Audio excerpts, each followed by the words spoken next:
بسم اللہ الرحمن الرحیم۔ آج ہم وضو کا سنت کے مطابق عملی طریقہ جو ہے یہ سیکھیں گے۔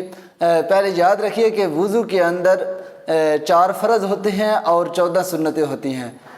تو آئیے سنت کے مطابق عملی طریقہ سیکھتے ہیں۔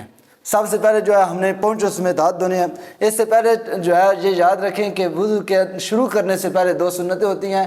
پہلی سنت ہے کہ نیت کرنا کہ میں پاکی حاصل کرنے کے لیے وضو کر رہا ہوں، یا نماز پڑھنے کے لیے اور بھی زیادہ سے زیادہ نیتیں کی جا سکتی ہیں۔ اور دوسری سنت ہے بسم اللہ الرحمن الرحیم پڑھنا۔ میں نیت کرتا ہوں کہ میں پاکی حاصل کرنے کے لیے وضو کر رہا ہوں، اور بسم اللہ والحمد للہ۔ اب سب سے پہلے پونچھوں سمیت ہاتھ دھونے ہیں، یہ بھی سنت مبارکہ ہے۔ بسم اللہ الرحمن الرحیم۔ یہ یاد رکھیں نل اتنا کھولنا ہے کہ جتنا ضرورت ہو، زیادہ نل جو ہے نہیں کھولنا۔ اس کے اندر پونچھوں سمیت ہاتھ دھوئے، اور اسی کے اندر ہاتھوں کی انگلیوں کا خلال، یہ بھی سنت مبارکہ ہے۔ یہ ہاتھوں کو دھو لیا۔ اب اس کے بعد 3 بار کلی کرنی ہے۔ منہ کے اندر 3 کام کرنا ہے، یہ بھی سنت ہے۔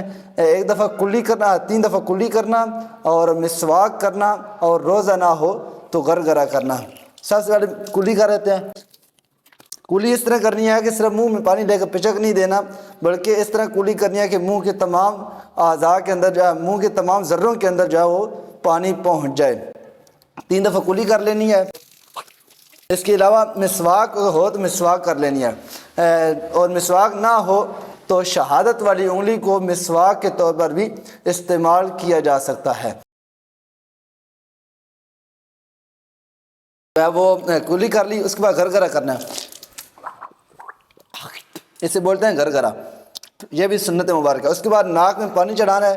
ناک میں پانی ایسے نہیں کہ نوک کے ساتھ لگا کے جو ہے نیچے پھینک دیا، بلکہ ناک میں جو ہے نوک جو ہے اس کے اوپر ناک کے پاس رکھ کے اوپر کی طرف سانس کھینچیں گے تو یہ نرم ہڈی تک پانی چلا جائے گا۔ 3 بار جو ہے ناک میں پانی چڑھانا، یہ بھی سنت مبارکہ۔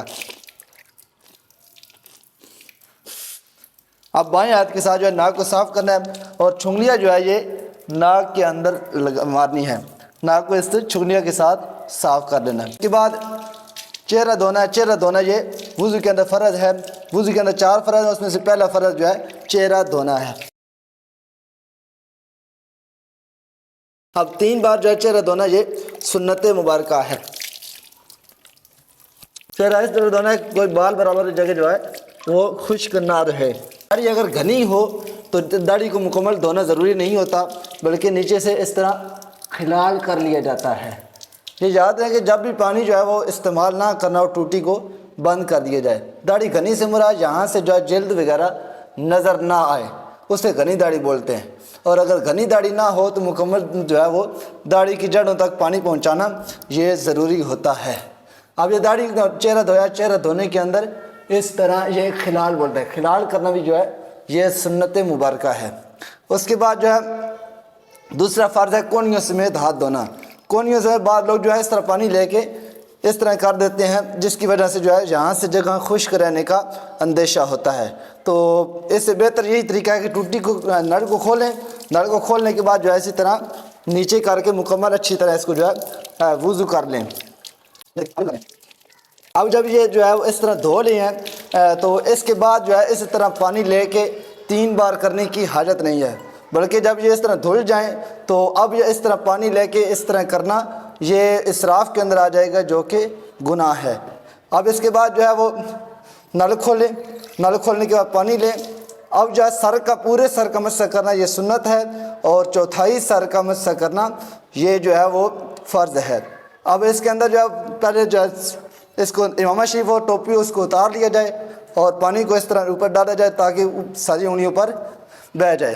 اب یہ اشارت والی انگلی ہے اور جو ہے یہ انگوٹھا ہے، ان کو علیحدہ رکھ لیا جائے، اور یہ تین انگلیاں جو ہیں ان تینوں انگلیوں کو جو ہے ملا لیا جائے۔ یہ 3 دیکھیں یہ ملی ہوئی ہیں۔ اب جو ہے جب سر کا مسح کرنا ہے تو یہ تینوں انگلیوں جو ہیں یہ سر پر جو ہے مس ہونی چاہیے، نہ انگلی یہ دونوں انگلیاں مس ہونی چاہیے، اور نہ ہی جو ہے انگوٹھا جو ہے سر کے ساتھ مس ہونا چاہیے، اور نہ ہی جو ہے یہ ہتھیلی جو ہے یہ سر کے ساتھ مس ہو۔ یہ اس طرح مسح کرنا ہے۔ اب یہ پورے سر کا مسح ہو رہا ہے، یہ سنت بھی ادا ہو رہی ہے، اور جو ہے ساتھ ساتھ فرض بھی ادا ہو گیا۔ اب یہ ہتھیلی بچی، اور ہتھیلی کو جو ہے پیچھے سے آگے کی طرف اس طرح لایا جائے گا۔